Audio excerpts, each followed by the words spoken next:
अब आ जाते हैं इसके अगले चैप्टर की तरफ। पहला चैप्टर था हमारा structure and growth of population, कि हमारी पॉपुलेशन किस तरह से है, और शुरू में स्ट्रक्चर भी डिस्कस कर लिया गया, कितने मेल है कितने फीमेल, तकरीबन 50-50 हैं, जितने मेल है उतने ही female. Movements of population, population जो है वो मूव भी करती है, एक जगह आ गई पैदा हो गई तो मूव भी करती है, मतलब कि कहीं पर माइग्रेट कर जाती है, ऐसा होता है ना, या कहीं और की पॉपुलेशन आपके मुल्क में आ जाए, ऐसा भी हो सकता है कि आपके मुल्क से ज्यादा खराब किसी दूसरे मुल्क के हो, तो वहां के लोगों के पास अगर आपके मुल्क में आने चांस था तो आपके मुल्क में आ जाएंगे। सो ये पॉपुलेशन मूवमेंट्स के बारे में है। Driving forces behind population movements, population movements होने की जरूरत ही क्यों पड़ती है, आप जिस जगह मौजूद हो वहां से क्यों मूव हो रहे हो, क्या या तो आप जिस जगह मौजूद हो उससे बेहतर कहीं और फैसिलिटीज मौजूद है तो वो आपको अपनी तरफ पुल करेंगी, अट्रैक्ट करेंगी, राइट, या फिर आप जहां पर मौजूद हो वहां पर इतना घटिया निजाम है, इतनी मुश्किलें पैदा हो गई कि वो जगह आपको पुश करेगी, या तो यहां से आपको धक्का पड़ रहा है इसलिए आप भाग रहे हो, या कोई जगह आपको बुला रही है इसलिए भाग रहे हो, ठीक है। तो पुश और पुल फैक्टर्स, दो दो हेडिंग्स बना दी यहां पर। पुश फैक्टर्स यहां पर इस कॉलम के अंदर देख रहे हैं हम, पुश फैक्टर्स है सारे, और ये वाला कॉलम में क्या लिखा है, पुल फैक्टर्स, ठीक है, और एस्पेक्ट्स यहां लिखे हैं। तो हमारी माइग्रेशन की टाइप्स क्या क्या होती है, पहले उन टाइप्स को देख लेते हैं। रूरल टू अर्बन माइग्रेशन बहुत कॉमन टाइप है कि रूरल एरियाज से अर्बन एरियाज पे आ जाते हैं, देहात से शहरों की तरफ आ जाते हैं, ये वाली माइग्रेशन। सीजनल माइग्रेशन, वक्ती माइग्रेशन, ये अक्सर आप उनको करते हुए देखेंगे जो सेमी नोमैडिक लाइफस्टाइल जी रहे हैं, कि जिस जगह वो रहते हैं उस जगह ही रहते थे 6-7 महीने 8 महीने 9 महीने तक, लेकिन कुछ 3 महीने इतनी सख्त सर्दियां पड़ गई कि अब वो वहां से ट्रेवल डाउन कर रहे हैं, खुद भी और अपने लाइव स्टॉक वगैरह सबको साथ लेके, ठीक है। या फिर कोई बिल्कुल रेगिस्तानी इलाका है, वहां पर बहुत ही खतरनाक गर्मियां आ रही हैं, सर्वाइव करना मुश्किल होता है, वहां से माइग्रेट करके थोड़ा सा कम रेगिस्तानी या प्लेन एरिया या वैलीज वाले एरिया पे माइग्रेट हो गए वक्ती तौर पे, फिर जब थोड़ा वेदर और क्लाइमेट बेहतर हो गया तो दोबारा चले गए अपने एरिया पे, तो सीजनल माइग्रेशन होती है। सीजनल माइग्रेशन वर्क्स वगैरह के लिए भी होती है कि आपने फॉर एग्जांपल आपका काम था एग्रीकल्चर का, लेकिन जो जिस चीज का आप एग्रीकल्चर करते हो उसका साल में सिर्फ 6 महीने में एक दफा सीजन आता है, या आप चलो मैंगो फार्मिंग करते हो तो वो सिर्फ गर्मियों में ही होती है, तो गर्मियों के वक्त आप वो मैंगो, आपके सारे ऑर्किड जो बने हुए थे जहां पर सारे दरख्त लगे हुए थे, मैंगोज के आम के दरख्त थे, तो वहां आप तब चले गए जब सीजन था, जब सीजन खत्म वो 4-5 महीने निकाल लिए उसकी काश्त के, वो कल्टीवेट कर लिया, सीजन खत्म, बाकी 6-7 महीने क्या करोगे, तो फिर अब आप ट्रेवल कर गए कहीं और जहां पर आपका कोई और पॉसिबल इनकम थी, तो ये होती है सीजनल माइग्रेशन, ये सीजन के हिसाब से आप माइग्रेट करते हो। एमिग्रेशन और इमिग्रेशन, ये दो लफ्ज, इन दोनों का मतलब होता है माइग्रेट करना, कोई फर्क बता सकता है?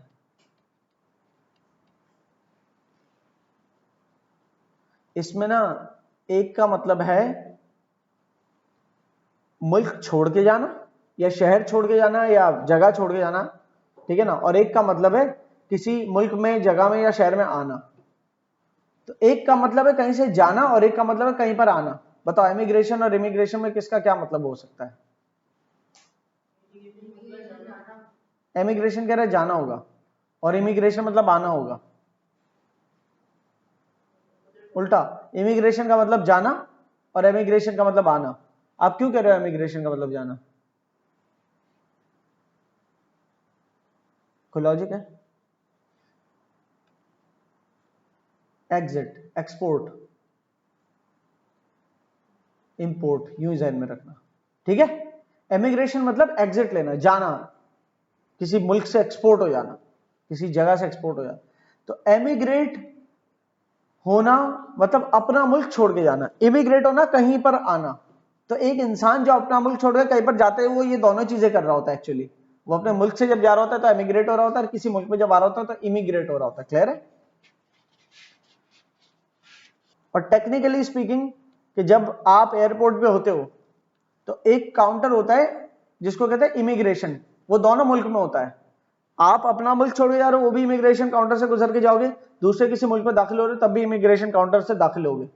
तो एक्चुअली जो मुल्क छोड़ के जा रहे हो ना, उस तरफ उस काउंटर पे इमिग्रेशन की जगह एमिग्रेशन लिखा होना चाहिए टेक्निकली, क्योंकि एग्जिट से ताल्लुक है इसका। और जिस मुल्क में एंटर हो रहे हो वहां पर इमिग्रेशन काउंटर के साथ इमिग्रेशन ही लिखा होना चाहिए, वो तो ठीक है। अच्छा, ये इमिग्रेशन काउंटर एग्जिट के तरफ ये इमिग्रेशन लिखा है, जो आपके मुल्क में लोग एंटर हो रहे हैं तो उस काउंटर पे इमिग्रेशन ही लिखा होगा, क्योंकि वो लोग तो आ रहे हैं ना, ठीक है। एनीवेज, तो इमिग्रेशन और इमिग्रेशन होती है मुल्क से ममालिक के दरमियान। और रेफ्यूजीज को अलग से हम देखते हैं। रेफ्यूजीज वो होते हैं जो कहीं पर रिफ्यूज लेते हैं। रिफ्यूज मतलब पनाह। तो पनाह लेने कौन आ सकता है? जिसके यहाँ कोई जलजला, सैलाब खुदा न खास्ता आ गया, या कोई जंग की सूरत हो, या रहना मुश्किल हो गया, क्योंकि उसके जो पॉलिटिकल पॉइंट ऑफ व्यू थे, उसके मुल्क में पॉलिटिक्स चेंज हो गए, तब वो नहीं रह पाता वहां, तो वो जाके कहीं और रेफ्यूजी बन रहा है। ओके, ऐसा हो सकता है ना। या किसी को रिलीजियस पॉइंट ऑफ व्यू से परसिक्यूट किया जा रहा है। परसिक्यूट मतलब जुल्म कर रहा हूँ, कि उसका जो रिलीजन है, उस रिलीजन की रिहाइश अब मुश्किल हो गई किसी खास मुल्क के अंदर, तो उस मुल्क को छोड़कर वो वहां जा रहा है जहां पर उसके रिलीजन वाले लोग मौजूद हैं जो उसको सपोर्ट करेंगे। ठीक। Types of migration, rural to urban migration. Rural से अर्बन एरियाज पे जाते हैं जब माइग्रेट करते हैं, तो इसका मतलब क्या होता है? Movement from villages to cities, या movement from remote areas, rural areas to city areas to urban areas. क्यों? Push factors. खुद रूरल एरियाज में धक्का देने वाले फैक्टर्स है पुश फैक्टर्स। क्या? वहां पर एम्प्लॉयमेंट नहीं है, वहां पर लैक ऑफ एम्प्लॉयमेंट है, ठीक है। जबकि शहर की तरफ पुल फैक्टर है क्या? कि वहां पर ज्यादा बिजनेसेस मौजूद हैं, ज्यादा बेहतर इंडस्ट्रीज मौजूद हैं, ज्यादा अच्छी वेजेस मिलती हैं, सैलरी तनख्वाह वगैरह ज्यादा मिलती है, स्टैंडर्ड ऑफ लिविंग ज्यादा अच्छा है शहर का, इसलिए पुल हो रहे हैं शहर की तरफ। पुश फैक्टर में आते हैं कि गांव से क्यों भाग रहे? पुअर हेल्थ और एजुकेशन फैसिलिटीज। शहरों के पुल फैक्टर क्या है? शहरों के तरफ बुलाते हैं कौन से फैक्टर्स हैं? इंफ्रास्ट्रक्चर, यूटिलिटीज अच्छी होती है, ठीक है। अक्सर गांव देहात से आने वाले ना, जो बिल्कुल नए होते हैं ना, वो तो यहाँ के देखते हैं कितना जबरदस्त ब्रिज कैसे बनाया होगा इंसान ने, हालांकि वो आपको रोज क्रॉस कर रहे होते हैं उस ब्रिज को। खैर ये पुरानी बात हो गई, तो अब वहां भी इतनी फैसिलिटीज आ गई, लेकिन बड़ी बड़ी इमारतें देख के परेशान हो जाते हैं। जैसे हम किसी और डेवलप्ड कंट्री में जाके हम परेशान हो जाएंगे, खैर इतनी बड़ी इमारत कैसे बनाई होगी। सो इंफ्रास्ट्रक्चर शहरों का ज्यादा बेहतर होता है गांव से, तो शहर की तरफ ये पुल फैक्टर है। शहर इसलिए अट्रैक्ट करते हैं, और गांव किस लिए भगा रहे हैं? क्योंकि वहां पर हेल्थ और एजुकेशन फैसिलिटी अच्छी नहीं है।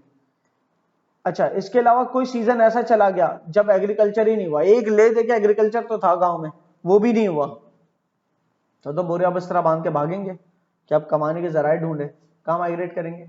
शहर की तरफ। तो पुश हो गए अपने गांव से। क्यों अपने गांव से पुश हुए? कल तक वो गांव में एग्रीकल्चर होता था, वो ऐसा सैलाब आ गया कि उस साल फसल ही नहीं लग पाई, या खुश्क साली हो गई, पानी ही नहीं आया सिरे से, तो फसल नहीं लग पाई, क्रॉप फेलियर हो गया, मतलब क्रॉप जल गई आपकी। तो अब वो पुश फैक्टर है, वो गांव से पुश होंगे, इस वजह की बिना पर वो निकलना पड़ेगा गांव से उनको।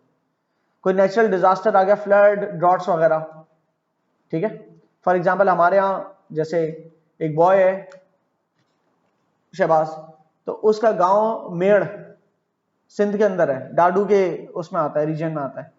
तो उस गांव के 2022 में फ्लड आए, तो उसके गांव में भी फ्लड आ गया, तो उनकी जमीनें वगैरह सब सैलाब की जद में आ गई। तो क्या किया वो? बस जो सामान बच सकता था वो बचाया, लिया, बोरिया बिस्तरा बांधा, शहर की तरफ मूव हो गए। फिर यहाँ पर आके कुछ किया, सर्वाइव किया, किस तरह रेंट वगैरह पे जगह लेके किस तरह सेटल हुए छोटे कमरे में, और अब वहां से निकल के कहीं ना कहीं कमाने निकल रहे हैं।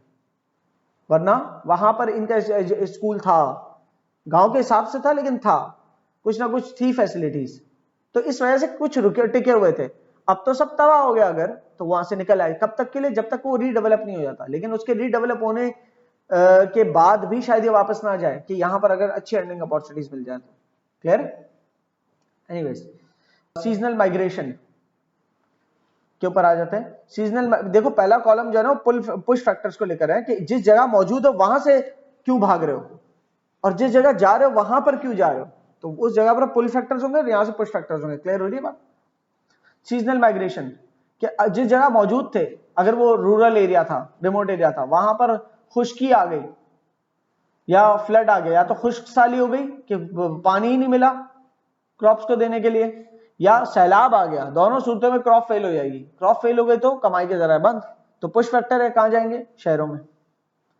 और सीजन के, एक सीजन के लिए जा रहे हैं क्योंकि खुश्की आ गई ना, तो वो सीजन में तो क्रॉप फेल हो गई। या हो सकता है कि आप एक साल में रहते हुए ही 5-6 महीना रुकते हो जिस जगह पर मौजूद हो, फिर वहां से चले जाते हो, कि ऑफ सीजन के मंथ्स जो चल रहे हैं तो उसमें आप ट्रेवल कर गए कहीं और। जैसे कि आप अक्सर देखते हो कि जो सेमी नोमैडिक लाइफस्टाइल वाले होते हैं उनके एरियाज में अगर बहुत ज्यादा ठंड पड़ जाए तो जो सेमी नोमैड्स होते हैं, जिनका सेमी नोमैडिक लाइफस्टाइल होता है, वो उन एरिया से, जैसे गिलगित और आपके समझ लो बिल्कुल नॉर्थ पे, बिल्कुल काराकोरम वाले एरियाज के अंदर, वहां से साउथ की तरफ ट्रेवल करते हैं, इंडस प्लेन्स की तरफ अगर वो आ जाते हैं या मरी तक पहुंच जाते हैं कि उसकी गली के आसपास रह लें, तो वो साउथ की तरफ ट्रेवल करते हैं, अपने बोरिया बिस्तरा बांध के आते हैं कि वहां कहीं ठिकाना बनाएंगे, अब इंडस प्लेन्स की तरफ चले गए अगर, तो कब तक, जब तक के लिए दोबारा से सीजन सही नहीं हो जाता। तो सीजनल माइग्रेशन है ये परमानेंट माइग्रेशन नहीं है, ठीक है। यहां पर लिखा है ना अगले कॉलम में, पुल फैक्टर के कॉलम में लिखा है ट्रांस ह्यूमंस, कि अगर आप एक जगह मौजूद हो, वहां पर आपके गाय बकरी लाइव स्टॉक के लिए चारा अवेलेबल नहीं है और आपका काम ही लाइव स्टॉक का है, तो चंद महीने आपको चारा देने में दिक्कत होगी, क्योंकि उस 3-4 महीने ऐसे जिसमें वहां पर जो है ना चारा उगता ही नहीं है या जम जाता है, खराब हो जाता है दरख्त वगैरह, तो तब तक के लिए अपने जानवर और लाइव स्टॉक को लेकर ट्रेवल कर जाएंगे उस जगह पर जहां पर उसको वो मिलेगा, फॉरेज मिलेगा, वो चारा वगैरह मिलेगा। तो ये जो आपने किया माइग्रेट, ये परमानेंट माइग्रेट नहीं है, सिर्फ ट्रांस ह्यूमंस है। ट्रांस ह्यूमंस का मतलब अपने लाइव स्टॉक को लेकर कहीं और जाके चरवाना, किसी और जगह सेटल हो जाना हो, लेकिन वो कुछ अरसे के लिए होता है खाली, फिर आप दोबारा उस जगह आ जाते हो कि आपके खुद के एरिया में दोबारा से दरख्त जो है हरे भरे हो गए और सब सब्जा आ गया। तो transhumance is a pull factor, कि किसी जगह पर अगर चारा मौजूद है जानवरों के लिए तो वहां पर ट्रांस ह्यूमंस हो सकता है, वहां पर अपना लाइव स्टॉक ले जाके, तो वो पुल फैक्टर है आपके लिए, ठीक है। अवेलेबिलिटी ऑफ जॉब्स, जहां से पुश हो रहे हो कि वहां पर काम नहीं था, जहां पुल हो रहे हो वहां पर काम है।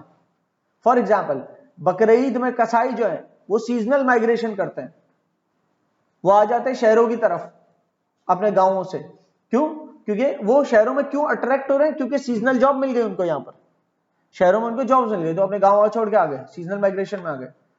एमिग्रेशन क्यों करता है कोई मुल्क से, एमिग्रेशन होता है पुश फैक्टर की वजह से और इमिग्रेशन होता है पुल फैक्टर की वजह से, याद रखना। ये दो डब्बों में बताने वाली बात नहीं थी एक्चुअली, पहला डब्बा एमिग्रेशन वाला होना चाहिए था और दूसरा डब्बा इमिग्रेशन वाला होना चाहिए था, कि आप कहीं से एमिग्रेट क्यों कर रहे हो, कहीं से जा क्यों रहे हो, क्योंकि वहां अनएम्प्लॉयमेंट है, या आपको तनख्वाह कम मिल रही है, या आपकी कैरियर ग्रोथ नहीं है वहां पर, तो आप वो मुल्क छोड़ के जा रहे हो, या पॉलिटिकल इंस्टेबिलिटी है, नहीं कैरियर ग्रोथ वगैरह तो मिल जाती है लेकिन पॉलिटिक्स ही स्टेबल नहीं है, आए दिन पॉलिटिकल मसले चल रहे होते हैं तो मुल्क आगे तरक्की पे जाता हुआ दिख ही नहीं रहा, यहाँ रहना ही नहीं है, कुछ ऐसे होता है।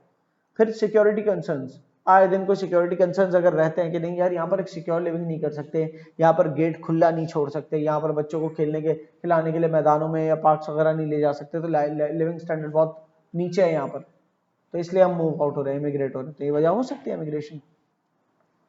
फिर पुअर फैसिलिटीज है, एजुकेशन अच्छी नहीं है यहाँ पर, हेल्थ केयर अच्छा नहीं, तो हम ऐसे मुल्क में जा रहे हैं ये सब अच्छा, तो एमिग्रेट होने की वजूहत है, ठीक है। फिर एमिग्रेट होने की वजूहत यहाँ भी लिखी हुई है, वॉर है, अगर आपके मुल्क में वॉर सिचुएशन आ जाए खुदा ना खास्ता, तो आप वहां से एमिग्रेट होने की करोगे। यूक्रेन की रशिया के साथ जो वॉर है, यूक्रेन से बहुत सारे लोग एमिग्रेट हो गए होंगे। इसी तरीके से फलस्तीन इसराइल वाले सिनेरियो के अंदर जो बहरहाल वो उसमें से कई सारे ऐसे हैं जो एमिग्रेट होंगे ही नहीं, कि नहीं हमारी जगह हम क्यों छोड़ के जाऊं, पूरी वो दुनिया छोड़ के चले जाते हैं पर वो जगह नहीं छोड़ रहे, सही है। इनफैक्ट एक रिपोर्टर ने एक अरबी मिनिस्टर से पूछा कि आप क्यों नहीं, जैसे यूक्रेन को पूरी दुनिया के यूरोपियन कंट्रीज ने अडॉप्ट किया कि यूक्रेन वाले जो एमिग्रेट होना चाहते हैं क्योंकि वॉर चल रही है वहां पर, तो वो यूरोपियन कंट्रीज में आ जाए, तो मिडिल ईस्ट और अरबी ममालिक जो है वो क्यों नहीं जो है ना अडॉप्ट कर रहे फलस्तीनियों को, एक रिपोर्टर ने पूछा। तो उसने ये जवाब दिया उस मिनिस्टर ने कि द पॉइंट इज इसराइली काबिज हुए हैं, इसराइलियों ने कब्जा किया उनकी जगह पर और फलस्तीनी रेडी नहीं है अपनी जगह छोड़ने के लिए। क्या मतलब है, अगर उनको अडॉप्ट करने की बात भी करें तो फलस्तीनी are not ready to leave their place, तो उसने ये जवाब दिया, डिप्लोमेटिक आंसर है खैर इसके अंदर, उसके बावजूद जो जगह छोड़ना चाह रहे हो उसको पनाह देनी चाहिए आपने, लेकिन स्टिल बात में दम है कि वो जगह आपने नहीं छोड़ना चाह रहे। तो बहरहाल कि कुछ होते हैं जो जगह नहीं छोड़ना चाह रहे तो वो तो एमिग्रेट नहीं होते, लेकिन कुछ है जो सर्वाइव नहीं कर पा रहे वॉर्स वगैरह, तो वो एमिग्रेट होंगे उस जगह से। ठीक है, तो ये जो दोनों डब्बे है ना पुश फैक्टर के अंदर, समझ लो दोनों डब्बे एमिग्रेशन के, कि कोई जगह क्यों छोड़ी जा रही है, और ये जो दोनों डब्बे ये पुल फैक्टर्स हैं कि किसी जगह क्यों जाया जा रहा है। क्या पुल फैक्टर्स है किसी जगह के? सैलरी अच्छी होगी, बेटर जॉब्स अच्छी होंगी, पॉलिटिकल कंडीशंस अच्छी होगी, सिक्योरिटी कंसर्न्स नहीं होंगे, बच्चों की जो है ना वहां पर तरबियत अच्छी हो सकती है, स्पोर्ट्स पॉइंट ऑफ व्यू से यार पॉइंट ऑफ व्यू से बच्चों को बड़ी फैसिलिटीज मिल सकती है वहां, कल्चरल और रिलीजियस टाइज हो सकती है वहां। फॉर एग्जाम्पल अगर आपका पुश फैक्टर ऐसा था, आपने अपना मुल्क इसलिए छोड़ा कि वहां पर जो है ना निजाम चेंज हो गया, और आप जिस पॉलिटिकल आइडियोलॉजी से थे या जिस रिलीजियस आइडियोलॉजी से थे उसके दुश्मन हो गए वहां की जो इंतजामिया, तो अब आप वो मुल्क छोड़ के भाग रहे हो। फॉर एग्जाम्पल किसी मुल्क में मौजूद हो, वहां पर आप माइनॉरिटी हो, ठीक है, माइनॉरिटी मुस्लिम लेट्स सपोज, और वहां पर एक ऐसी इंतजामिया आ जाती है जो मुसलमानों के ऊपर जो है ना के खिलाफ पॉलिसीज बनाना शुरू हो जाती है, तो वहां से वो निकलना शुरू हो जाए, वहां से एमिग्रेट होना शुरू हो जाएंगे। अब वो एमिग्रेट तो हो जाएंगे, फिर कहां पर इमिग्रेट होंगे, कहां पर जाएंगे? उस जगह पर जहां पर उनकी रिलीजियस टाइज मिलती हो, जहां पर उनके रिलीजन से कोई बंधन मिलते हो। ठीक है, तो उन टाइज जहां पर मिलते तो, जैसे अफगान रेफ्यूजीज है, वो अफगानिस्तान के अंदर जब वॉर टाइम आया, जब यूएस अफगानिस्तान के ऊपर काबिज होने की कोशिश कर रहा था और वॉर टाइम सिचुएशन चल रही थी, तो उसमें बहुत सारे अफगान रेफ्यूजीज मूव आउट होके वहां से एमिग्रेट होके पाकिस्तान में इमिग्रेट हुए कि यहां पर उनकी कल्चरल रिलीजियस टाइज मिलती थी। ठीक है, जहां पर आपको सपोर्ट मिल रही है किसी भी किस्म की, तो वहां पर आप इमिग्रेट होते हो। रेफ्यूजीज का मामला, रेफ्यूजीज कहीं से एमिग्रेट क्यों, वो कहीं से पुश आउट क्यों होते हैं? वो इसलिए रेफ्यूजी बन के कहीं पर जाते हैं। रेफ्यूजीज बनते क्यों हैं? वो पनाह लेने की वो इसलिए आते हैं क्योंकि उनके अपनी जगह ने, उनके अपने शहर ने या उनके अपने खत्ते ने या उनके अपनी कंट्री ने उनको पुश आउट किया। पुश आउट किया कर अंदर ये नहीं होता कोई आदमी था जिसने भगाया वहां से, वहां की कंडीशंस ऐसी हो गई थी कि वो पुश आउट हुए। क्यों? क्योंकि वहां वॉर चल रही थी या कोई नेचुरल डिजास्टर आ गया था, तो कोई भी जलजले और इस तरह से आ जाते हैं, तो फिर क्या होता है, वहां से लोग मूव आउट होकर कहीं पर रेफ्यूज ढूंढते हैं, पनाह ढूंढते हैं। ठीक है, तो वहां कहां पनाह ढूंढेंगे, कहां पर पुल होंगे वो लोग? जहां पर प्रोटेक्शन मिले, जहां पर काम की अपॉर्चुनिटीज और दोबारा सेटल होने की अपॉर्चुनिटीज हो। अब ऐसा लगता है ना कि नहीं यार अब तो हम कश्तियां जला के आए, एक मुहावरा है कश्तियां जला के आना, मतलब ये कि जिस कश्ती में ट्रेवल हुए थे समंदर पार, अब वापसी का रास्ता जला दिया हमने, कि वापसी तो जा ही नहीं सकते, ये मुहावरा कश्तियां जलाना। सही है, तो इट्स समथिंग लाइक दैट कि अब तो हमें वहीं जाना है जहां पर हम सेटल हो सके। तो वो कहां पर जहां पर सेटल हो सकेंगे वहीं पुल होंगे ना, तो पुल फैक्टर्स में से एक फैक्टर है जहां रेफ्यूजीज को अच्छी सपोर्ट मिल सकते हैं, सेटलमेंट मिल सकते हैं, वहां जाना चाहते हैं। So driving forces behind population movements, population movements के हवाले से ये सारा जो है ना समझा दिया। इम्पैक्ट क्या होता है, पॉपुलेशन मूव हो गई उससे क्या इम्पैक्ट होगा? जिस जगह वो गए हैं वहां पर अगर प्रॉपर अपॉर्चुनिटीज नहीं हुई जॉब वगैरह की, तो वहां पर फिर वो स्लम्स क्रिएट कर देते हैं, कच्ची आबादियां, स्लम कह दो या शेंटी हाउसेस कह लो या शेंटी डेवलपमेंट्स। इसका मतलब क्या होता है? कच्ची आबादी, कच्ची आबादी है ना, कच्ची आबादियां बना लेते हैं, और कच्ची आबादियां जब स्लम्स वगैरह बन जाते हैं वहां क्या होता है, वहां पर सैनिटेशन के मसले हो जाते हैं, मतलब सफाई सुथराई का प्रॉब्लम हो जाता है और पोल्यूशन हो जाता है।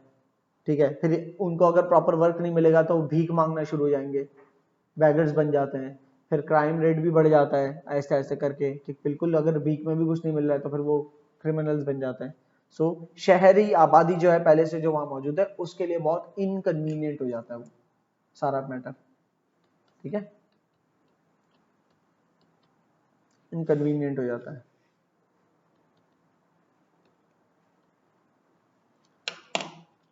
तो क्या होता है जब पॉपुलेशन मूव होती है? अगर पॉपुलेशन मूव होती है तो उससे बहुत बड़ा असर पड़ता है इकोनॉमिक, सोशल और एनवायरनमेंट के ऊपर। जिस जगह वो जा रहे हैं वहां पर बहुत बड़ा असर पड़ता है, और जो जगह छोड़ के जा रहे हैं वहां भी असर हो जाता है। जिस जगह से आप छोड़ के निकल रहे हो तो हो सकता है वहां से लेबर ही शॉर्ट हो जाए, आपने कोई मुल्क एमिग्रेट करके किसी दूसरे मुल्क चले गए कि कहीं और ज्यादा अच्छी फैसिलिटीज है, जो मुल्क छोड़ के आप गए वहां की रिफाइनरीज में आप इंजीनियर थे, आपके जैसे 5-6 दोस्त और इंजीनियर थे, आप सब एक साथ छोड़ के चले गए, अब उन रिफाइनरीज के कोर इंजीनियर की टीम चली गई, तो जहां से आप छोड़ के गए हो वहां भी इफेक्ट आता है और जहां पहुंचे वहां भी इफेक्ट आता है। डिपेंड करता है आप में कितनी क्वालिटी है। अगर आप बहुत क्वालिटी के थे तो आप जो जगह छोड़ के गए उस जगह को नुकसान है, और जिस जगह गए उस जगह को फायदा है। अगर आपके पास वैसे ही कोई काम धंधा नहीं था किसी उस जगह पर मौजूद जहां पहले थे, और अब वो छोड़ के कहीं और जा रहे हो, तो पहले भी आप बोझ थे, जिस जगह जा रहे हो वहां भी आप बोझ ही बन रहे हो। Clear? Shanty developments in cities, shanty developments मतलब वही कच्ची आबादियां। तो जब एक जगह से दूसरी जगह मूव होती है आवाम, तो वहां जिस जगह मूव हुई है वहां पर ओवर क्राउडेड हो जाता है। ओवर क्राउड होने की वजह से क्या होता है, कच्ची आबादियां बन जाती है।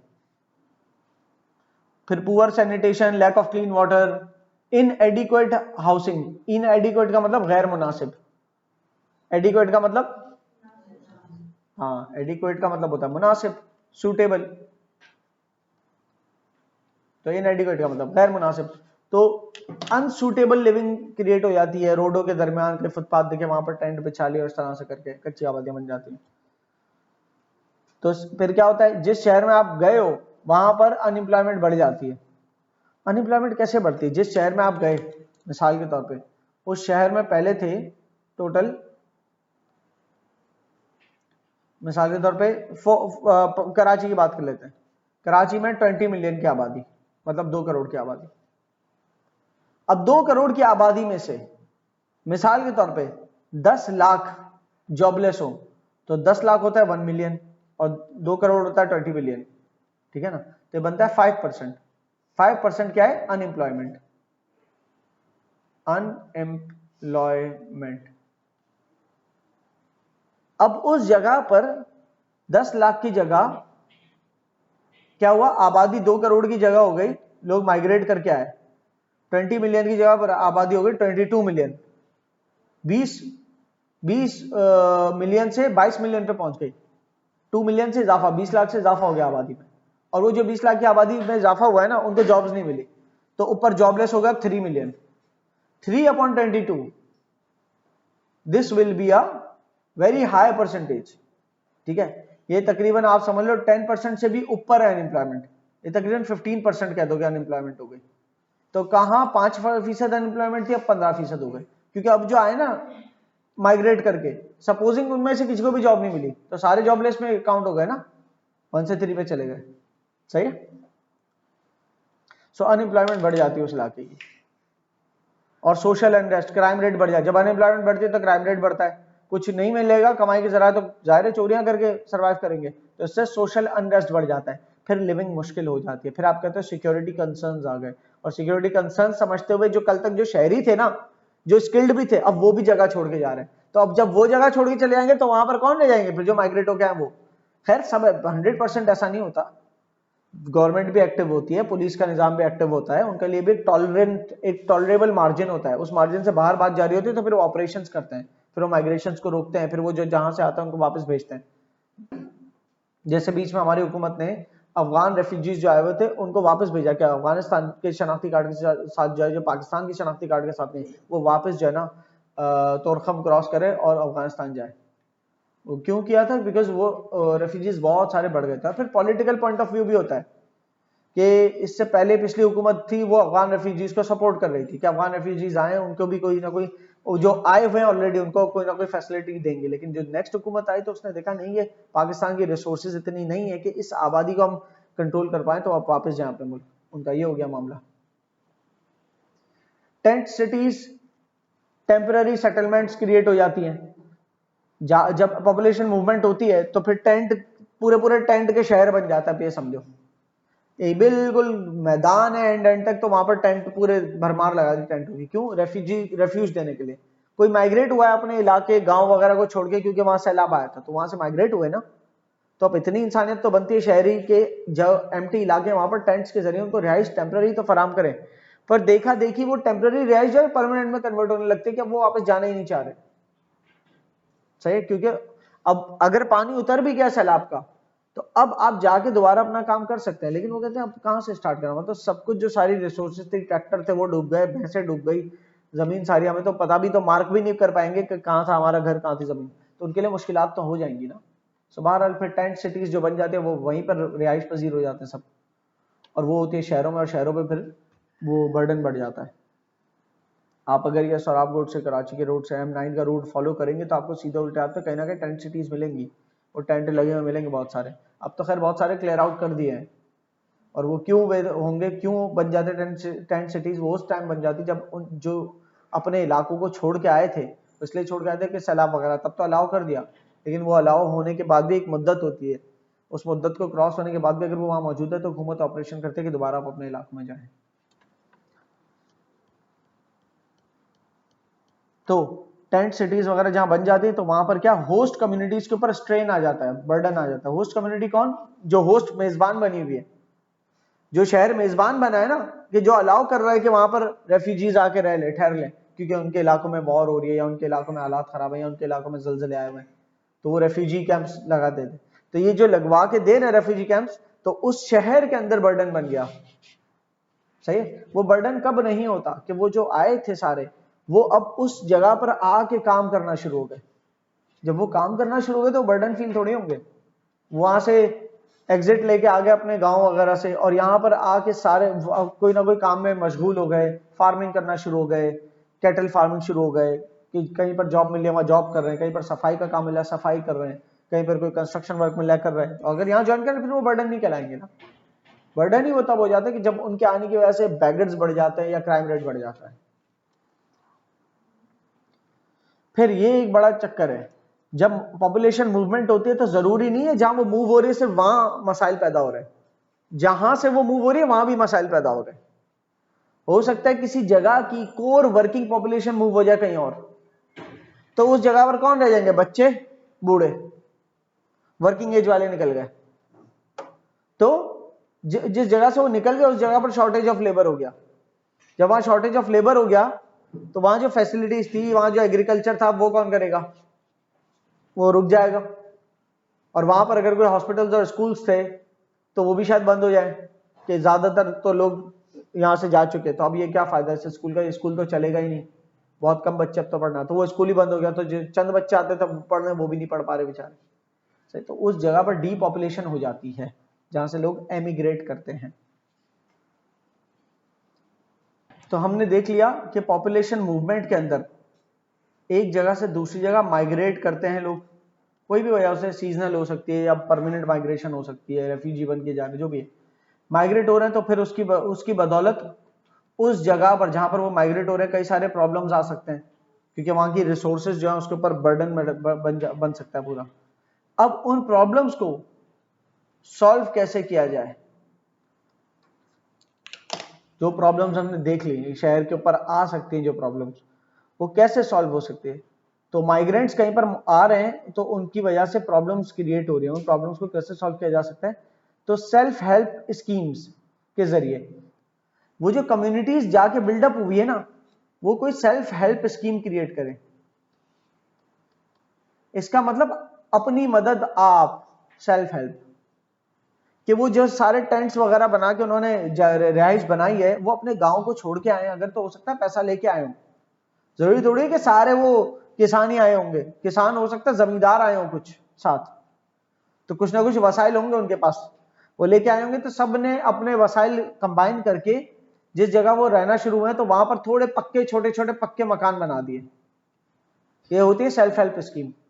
गवर्नमेंट से सिर्फ इजाजत चाहिए, गवर्नमेंट हमें जगह दे दे, बाकी हम सब खुद करेंगे। गवर्नमेंट से सपोर्ट कितनी मिल रही है, जगह की मिल रही है, जगह मिल रही, तो फिर वो अपने पक्के मकान खुद ही क्रिएट कर रहे हैं। वहां तक जो पानी की लाइनें लगाने का खर्चा है वो अपनी जेब से कर रहे हैं। गवर्नमेंट से सिर्फ इतनी इजाजत दे रहे हैं कि मेन लाइन जो गुजर रही है उसके साथ हमारी लाइन को कनेक्ट करने की इजाजत दे दें, ताकि पानी हमारी लाइनों में भी आ जाए। ठीक है।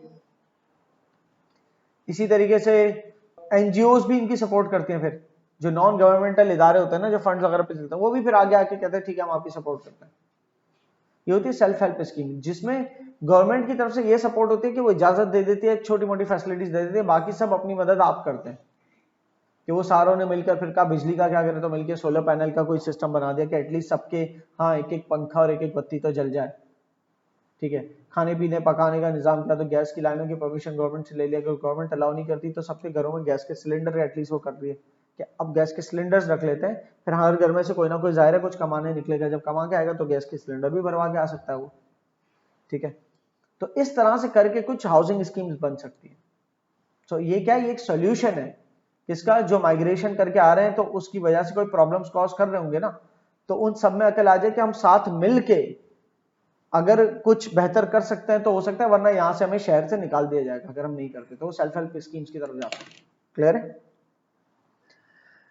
फिर उनको क्लीन वाटर की फराहमी हो, ठीक है, क्लीन वाटर की फराहमी हो मतलब पाइपलाइंस को एक्सटेंड करके दे गवर्नमेंट, बोर होल्स, बोरिंग भी तो होती है, बोरिंग करने से कौन सा वाटर निकलता है, ग्राउंड वाटर, ठीक है। प्यूरिफिकेशन प्लांट्स लगे हुए हों, जैसे कि आरओ प्लांट्स होते हैं, रिवर्स ऑस्मोसिस प्लांट्स, वो प्यूरिफाई करते हैं पानी को, ठीक है। तो फिर वो स्लम एरियाज जो कच्ची आबादियां वो थोड़ी बेटर हो जाती है, वो अच्छी हाउसिंग स्कीम्स की तरफ बन जाती है, ठीक है।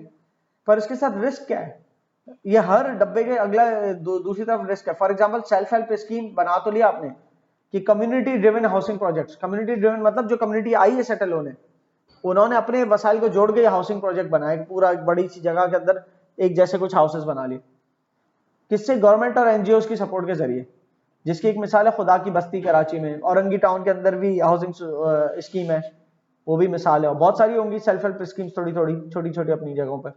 इसका एक रिस्क है, लेकिन अगला कॉलम है रिस्क, कि जब करते हैं तो उसका एक रिस्क है, हो सकता है कंस्ट्रक्शन क्वालिटी इतनी अच्छी ना हो, क्योंकि सेल्फ हेल्प चल रहा है ना, तो हो सकता है उनका बजट इतना ना हो, किसी एक्सपर्ट्स को लेके आए तो खुद ही ईंटें लेके शुरू हो गए, तो हो सकता है वो क्वालिटी वाइज इतनी अच्छी कंस्ट्रक्शन ना हो, कभी अचानक से कोई ज्यादा तेज बारिश हो गई, छत वत कोलैप्स हो गई, तो ये भी तो हो सकता है ना। क्लीन वाटर की फराहमी अगर हो जाए उनको, तो फिर वो प्रॉब्लम्स हल हो जाएंगी ना, पोल्यूशन के प्रॉब्लम खत्म हो जाएंगे, सैनिटेशन के प्रॉब्लम खत्म हो जाएंगे उनके। पर इसमें नुकसान क्या है कि डिमांड, अगर सेल्फ जो भी स्कीम बनाई है वहां पर, जो भी स्लम्स वगैरह बने हुए हैं, या तो वहां पर जरूरी नहीं है पूरी हाउसिंग स्कीम बन जाए, लेकिन कोई भी स्लम्स भी है, एटलीस्ट पानी की फराहमी अच्छी हो जाए, तो क्या सफाई सुथराई का निजाम तो अच्छा हो। लेकिन रिस्क ये है कि वो पानी की फराहमी करो तो सही, हो सकता है शॉर्टेज क्रिएट हो जाए, हो सकता है वहां पानी पूरा ना पड़े, या हो सकता है वहां पानी देने के चक्कर में उसके बाद के कुछ इलाके थे वहां पर पानी नहीं पहुंच रहा, हो सकता है, राइट। हाउसिंग एंड इंफ्रास्ट्रक्चर, आप उनको लो कॉस्ट हाउसिंग फराहम करके दे सकते हैं, हो सकता है वो सेल्फ हेल्प स्कीम की तरफ ना गए हो, गवर्नमेंट खुद उनको कोई हाउसिंग बना के दे दे जो लो कॉस्ट के ऊपर हो, वो वहां आकर सेटल हो जाए, जहां पर बेटर सैनिटेशन का निजाम हो, बेटर इलेक्ट्रिसिटी और सेवेज का निजाम मौजूद होना चाहिए। लेकिन ये वही लोग अफोर्ड कर सकते हैं जो गाँव से कुछ वसाइल लेके आए, कुछ पैसा लेके आए। ऐसा नहीं समझना गाँव कोट में सब गरीब तरीन होते हैं, बहुत सारे जमींदार बहुत अमीर भी होते हैं, ठीक ठाक पैसा भी होता है उनके पास, लेकिन अब वो वहां नहीं रह पा रहे क्योंकि उनकी जमीनें सारी खत्म। तो गवर्नमेंट प्रोवाइड कर सकते हैं उनका हाउसिंग इंफ्रास्ट्रक्चर, अगेन के हाउसिंग इंफ्रास्ट्रक्चर गवर्नमेंट अच्छा प्रोवाइड करेगी तो शॉर्टेज हो जाएगी, कितनों को प्रोवाइड कर देगी, लोग तो भर भर के आ रहे होंगे रेफ्यूजीज के तौर पे, एक तो ये मसला। दूसरा मसला ये कि अगर वो प्रॉपरली प्लान्ड नहीं हुए हाउसिंग, हल्की गवर्नमेंट ने कहा कि लो कॉस्ट हाउसिंग स्कीम है तो उसमें इतनी फैसिलिटीज क्या देनी, तंबू लगा के बस देते रहो, तो वो इतने जबरदस्त प्लान्ड नहीं होंगे, तो जो तंबू लगा के देते जा रहे हो तो वहां पर सेवेज का निजाम भी फिर अच्छा नहीं होगा। अगर गवर्नमेंट ने इस तरह का सेटअप किया, इस तरह का सेटअप तो खुद कर लेते, चादर वादरे डंडों से बांध के, थोड़े बेटर पर टेंट दे दिए गवर्नमेंट ने, लेकिन उससे क्या हुआ, अगर प्रॉपर उनका सैनिटेशन का, टॉयलेट्स वगैरह का निजाम नहीं होगा तो फिर क्या होगा, स्लम्स क्रिएट हो जाएंगे। स्लम्स मतलब कच्ची आबादियां, फिर वो जो होती हैं फिर वो बड़ी पॉल्यूशन वाली होती है। रूरल डेवलपमेंट, अच्छा अभी देखो यहाँ पर कहीं इंटरनेट की तो बात ही नहीं हो रही है, वो जो आए हैं वो काम कैसे कर सकेंगे उसमें, अभी तो सिर्फ सर्वाइवल, आपके माइंड में सर्वाइवल बन गया होगा कि तो सिर्फ सर्वाइवल है, पानी और गटर की लाइनें जा रही हैं कहीं से, तो वहां मतलब सेवेज का निजाम दुरुस्त हो जाए, और यही वाली चीजें चल रही हैं। और आपने देखा होगा ज्यादातर कच्ची आबादियां नालों के आसपास दिखेंगी, जहां पर शहरी नहीं आबाद होते, तो वहां पर आपको नजर आएंगे स्लम्स, क्योंकि वहां वो जमीनें खाली होती हैं, तो वहां पर वो आके अपना डेरा डाल देता है। कितनी खराब क्वालिटी ऑफ लाइफ होगी ना, वहां नाला बह रहा है सीधा सीधा, सांसें ही आपकी टॉक्सिकेट हो रही है। अच्छा जी, तो ये आप पढ़ लेंगे, कोई इसमें कोई बहुत ज्यादा मुश्किल बात नहीं है।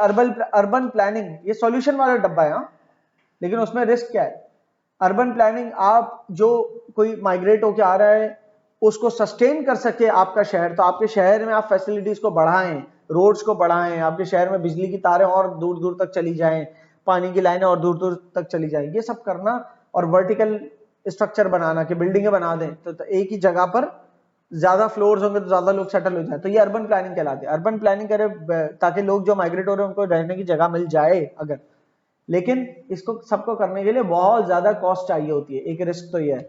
दूसरा मसला क्या है, उनको मेंटेन भी करना है, फिर आगे जाके मेंटेनेंस कॉस्ट भी होती है उसकी।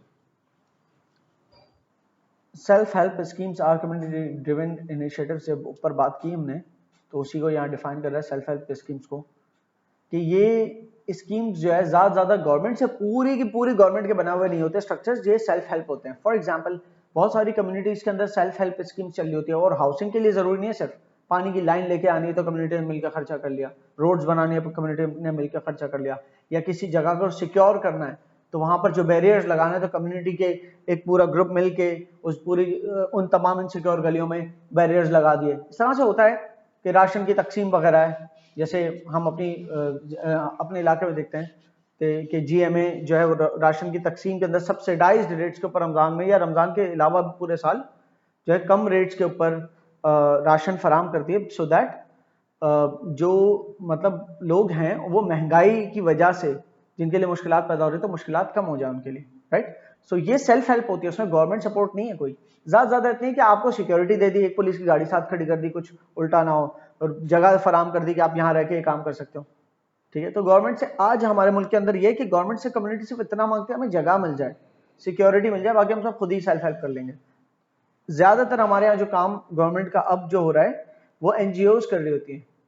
अच्छा, इसके पीछे लॉजिक क्या है, एनजीओज को लोग फंड्स दे रहे हैं, एनजीओज को लोग फंड्स दे रहे हैं, एनजीओज पे ट्रस्ट है, वही फंड्स गवर्नमेंट को नहीं दे रहे। गवर्नमेंट को फंड की सूरत में चाहिए होता है टैक्सेस की सूरत में, तो जो गवर्नमेंट टैक्स रजिस्टर्ड प्रोडक्ट की सूरत में हासिल कर रही है ना, कुछ खरीदने जाते हो तो उसमें जीएसटी लगा हुआ होता है, मिसाल तौर पर अगर 50 रुपए की चीज थी ना, होनी थी, वो 55 की खरीदी आपने, उसमें टैक्स भी साथ जुड़ा हुआ है, ठीक है। तो उससे गवर्नमेंट को टैक्स जाता है, या फिर कोई बड़ी बड़ी कंपनीज है वो टैक्सेस देते हैं, या जो बहुत ज्यादा जिनकी इनकम अच्छी होती है वो टैक्स देते हैं, या जो सैलरी पेशा वाले लोग होते हैं जिनकी सैलरीज होती है तो उनका जॉब में सैलरी मिलते हुए कट के सैलरी मिलती है, टैक्स कट जाता है और डायरेक्ट गवर्नमेंट को जमा होता है। तो ये इस सूरत में टैक्स जमा हो रहा है, लेकिन जनरली हर बंदा उठ के वॉलंटरली टैक्स नहीं दे रहा होता गवर्नमेंट को, लेकिन चैरिटीज दे रहे होते हैं। तो गवर्नमेंट का काम एनजीओ कर रही है, क्यों, गवर्नमेंट पे ट्रस्ट नहीं है, यहाँ पर इतनी चेंज हुई है और सारी गवर्नमेंट पिछली गवर्नमेंट अगली गवर्नमेंट हमेशा ऑपोजिट होती है, पॉलिसीज भी फिक्स नहीं। बहरहाल coming back to the point, self help schemes इसलिए एग्जिस्ट करती है कि government is not able to give the full facility, तो self help schemes is the best possible solution out of it, कि अगर आप सबका एक मसला है तो म्यूचुअली मिलकर हल कर लो, ठीक है। थोड़ी बहुत एनजीओ से सपोर्ट आ जाती है, थोड़ी बहुत जो है गवर्नमेंट भी सपोर्ट दे देती है थोड़ी बहुत, लेकिन सेल्फ हेल्प स्कीम्स के अंदर भी मसाइल पैदा हो जाते हैं, वो बहुत बड़ी हो जाती है ना, तो उसके अंदर कहीं करप्शन हो गई, मिसमैनेजमेंट हो गई, या उनके अंदर भी फिर वो जो है ना वोटिंग वगैरह होती है कि कौन हमारी ऑर्गेनाइजेशन एक कम्युनिटी बना ली, उसका कौन चेयरमैन होगा, उसकी वोटिंग हो रही है तो अलग अलग लोग अलग अलग पार्टीज वोटिंग कर रही है, तो उसके दरमियान किसी किस्म की धांधलियां हो सकती हैं, तो वो काम इतना बड़ा हो गया कि उसके लिए हर कोई चाह रहा है, फिर कोई करप्ट आ गए तो उस स्कीम के ऊपर बैठे हुए, तो उसमें भी करप्शन पॉसिबल है। सोचो जब एक इलाके की जो ऑर्गेनाइजेशन है, कम्युनिटी है, उसके इलेक्शंस तक में भी सुनने में आता है धांधलियां हो सकती हैं अगर, तो पूरे पूरे मुल्क के जब इलेक्शन होते होंगे तो उसमें क्या हाल होता होगा, समझ आ रही बात। एनीवेज पर मोस्टली सक्सेसफुल होती हैं, बहुत सारी कम्युनिटीज हैं मुल्क के अंदर जो कि इस सेल्फ हेल्प स्कीम्स के जरिए ही आगे बढ़ी हैं, ठीक है। उसके बाद हमारा अगला चैप्टर है distribution and density of population.